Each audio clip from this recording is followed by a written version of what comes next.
Al brought up an interesting thing that is the first time I've heard, and I've always felt this way, and that is the role model thing. You know, the parents, at the end of the day, you get in there and you close that curtain.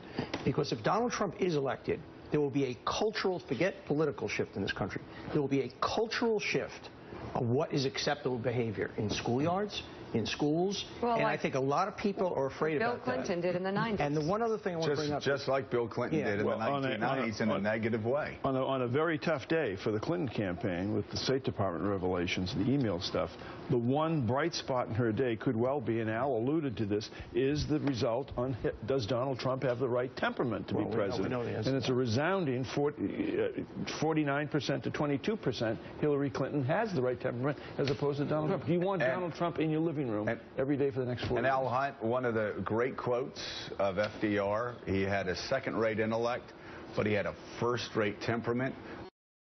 People probably would have said the same thing about Ronald Reagan.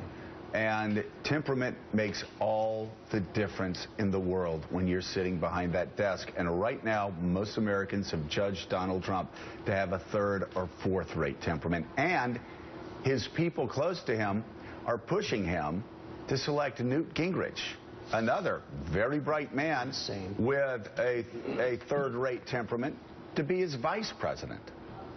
Oh, Joe, I'm cheering for that. I mean, the Family Values Party with 6 marriages on the ticket. I mean, that just, you can't top that.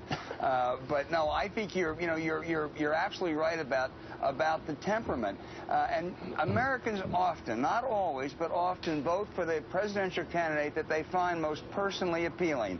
I think if we look at our last 10 or 12 elections, most of the time that's happened. People don't find Hillary Clinton personally appealing. They find Donald Trump even less appealing.